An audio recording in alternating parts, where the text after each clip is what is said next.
Okay, I want you to brace yourself because I'm going to tell you exactly what God thinks of you as He looks at you right now, whatever you're doing.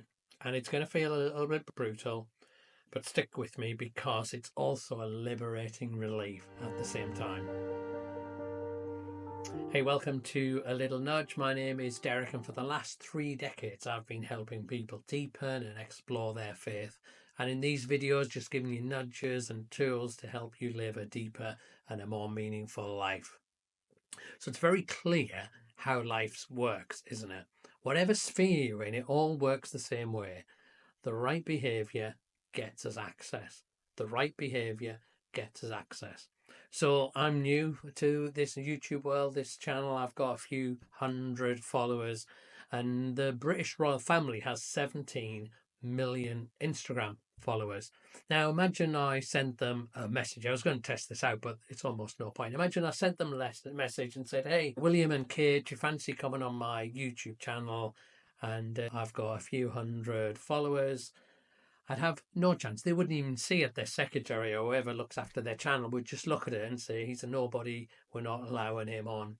Now imagine, fast forward a couple of years, let's dream for a minute. Imagine I got bigger and bigger. And imagine I got the size of Mr. Beast. Now he's got 323 million subscribers on YouTube. Imagine I was that big and I got in touch with them and said, "Hey, Princess William and Kate, I'd like to support one of your charities. Why don't we do a video together?" Now, the secretary who's monitoring their channel, and he's going to go to them and say, "What do you think? What do you think about this opportunity to get in front of 323 million subscribers? That good behavior, a certain level of performance gets us access." And that applies to all sorts of places. We learn it in the school playground, don't we? That we get with the cool kids depending on how we behave, how we dress. You get in the career, in the common room, at the school gate, wherever it is, certain behavior gets us access. It's how life works. And this deeply affects our psyche. It affects us spiritually as well. That if we come into faith and we start thinking about God thing and think, yeah, maybe there's more to life, maybe I want to pray, maybe I want to explore some of the deeper aspects of life, we bring this same idea into there. The behavior gets us access. And I come across it all the time. People, they're nervous about coming to church because they maybe don't think they're good enough, and they're worried about like some of the other people. And you see it all the time that there's two responses to the whole God thing, with this idea that behavior gets us access. And you end up with the kind of religious superior people, the people who are following the rules, who are doing the stuff, that are doing whatever you're supposed to do. And everyone looks at them and think, well, they're really spiritual, they're really religious, and they can feel a sense that they've advanced, that they're a good religious performers, feel a bit prideful. That's why religion wrecks the world, because the people who follow the rules feel better, feel a sense of power, feel superiority, feel they speak on behalf of God, and they can get away with all sorts of things. But we have the other reaction of people who don't feel superior, the people who feel inferior, the people who feel that they're just not good enough, that if behavior gets us access, and if I look at my life, I look at regrets, the things that I've done, the way I've behaved, then actually we feel inferior. And you get both groups in churches and in all sorts of religious communities. But interestingly, the brutal truth, I mean, Paul in his letter to Romans, if you were to read that, it's quite a hard book to read, but if you read the first 3 chapters, he spends the first 3 chapters writing to the church in Rome, basically saying this.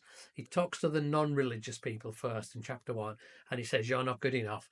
And he talks to the religious people in chapter 2, and he says, "Actually, you're good enough, not good enough either." If performance and behavior gets us access, he looks at your behavior and thinks you're not really good enough. And he writes on, and he gets to this really dark verse in Romans 3:23 where he says, "Actually, let me give it in a nutshell. Everyone has fallen short. Behavior gets us access, but nobody is good enough." But this principle that behavior gets us access or refuses access is not the most powerful force in the universe. There's actually another principle that works. And so if you think about Charlotte, William and Kate's daughter, I think she's 9-year-old, that she's got access. I mean, I don't have access, but she has got access. Right today, she has access to William and Kate. She could go and show them a drawing that she's done, or go and ask them to watch telly or do something. And I mean, they'll be busy with work and stuff, but they would make time for her. She has access 100%. If she was texting or phoning, her parents would answer the phone because she's a child of the king. That when you're a child and in the family, you get access. Not just Charlotte has got access. I mean, I don't know who Charlotte's friends is. Let's imagine she's got a friend, her best friend at school, called Betty. And Betty's like, I'd love to meet the prince. I'd love to meet Princess Kate. You know, Charlotte would be like, I can get you access. And she could say, why don't you come home for tea? And I don't know, maybe there's vetting and checks, etc. But essentially, Charlotte could bring her friend Betty. I'm just making that up, but imagine Betty. She could bring Betty into the presence of royalty because you get access when you're with a child of the king. And so Paul talks about us all falling short, and then he plays his trump card. This is what he said in Romans 5, verse 2. Listen to this. This will blow you away.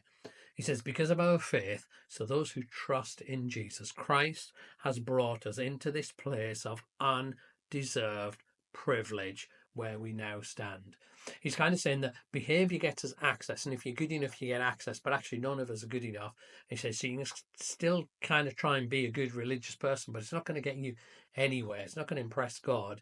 But there's another way, that if you're with Jesus, who's the Son of God, he can invite you into the presence of God, that you can get access based upon his relationship. And it doesn't matter if Betty's been a bad girl, if her drawings are not very good, if she's not good at maths. It doesn't matter. As long as she's friends with Charlotte, she'll get access.